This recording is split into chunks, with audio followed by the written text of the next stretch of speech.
You know, long before we ever had Romeo and Juliet, there was another, maybe even more epic story of doomed love. And this one was set against the absolutely brutal backdrop of the Trojan War. So let's dive into Geoffrey Chaucer's masterpiece, Troilus and Criseyde.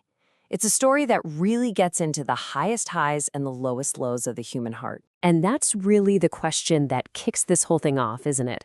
We're talking about a guy who thinks love is a joke, that he's totally immune to it, only to be completely and utterly floored by it in a single moment.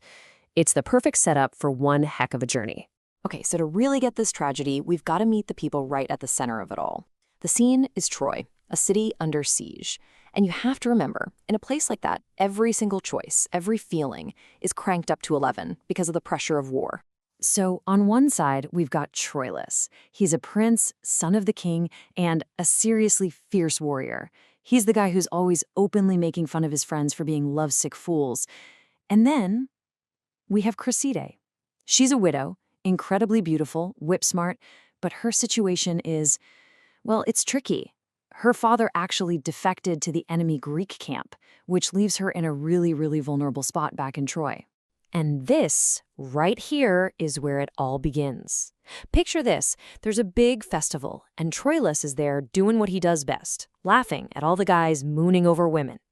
But then he sees her. He sees Criseyde. And just like that, boom, the mocker is silenced. He falls for her hard, instantly and desperately. Now, you'd think a prince who wants something would know how to get it, right? Well, not Troilus. He is completely paralyzed by this feeling. He has no clue what to do next. And this is where our third key player steps onto the stage, a man who is about to pull all the strings. Meet Pandarus. Now, Pandarus is Troilus's good friend, but here's the kicker. He's also Criseyde's uncle. So when he sees his best friend literally wasting away from lovesickness, he cooks up this brilliant, kind of manipulative plan. First, he gets Troilus to spill his guts about who he's in love with. Then, he goes to work on his niece, carefully, cleverly persuading the very cautious Criseyde that this prince's love is for real. He becomes the ultimate go-between, setting up every single move. So, thanks to all of Pandarus's scheming, it works. The two are finally brought together. And what happens next is just this period of pure, absolute happiness, like a tiny, perfect bubble of peace right in the middle of a raging war. This is it. This is the absolute peak of their story.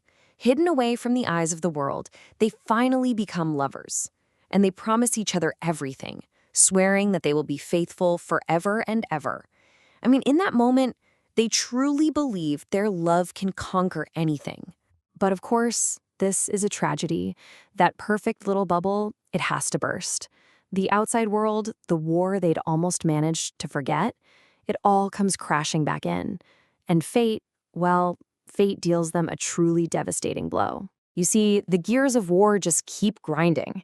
The Trojans and the Greeks decide on a prisoner exchange. And once you know it, Criseyde's father, the traitor, uses his influence to make one specific demand: send my daughter to me in the Greek camp. Just like that, they're being torn apart by a political decision they have absolutely no power to stop. And look at this. Look how fast it all falls apart.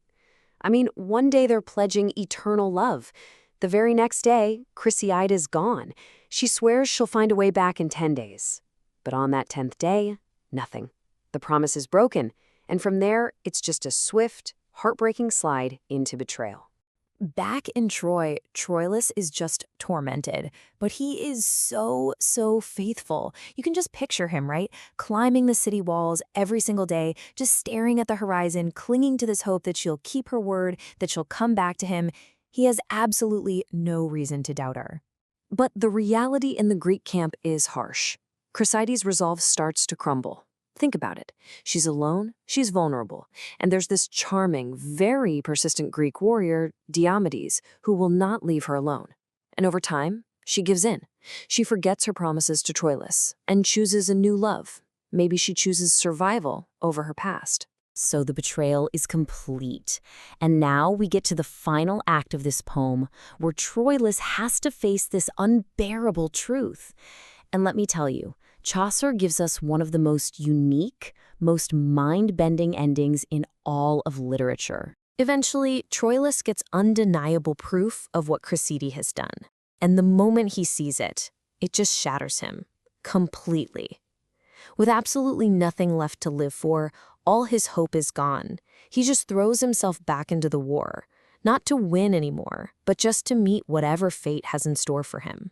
He fights with this reckless courage that's really just born of despair. And in the chaos of battle, his tragic life is finally brought to an end by the mightiest Greek warrior of them all, Achilles. His suffering on earth is over. But the story doesn't end there.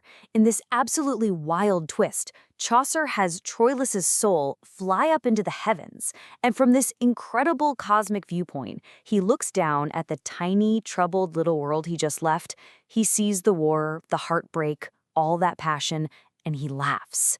He sees just how small and temporary it all is from the perspective of eternity.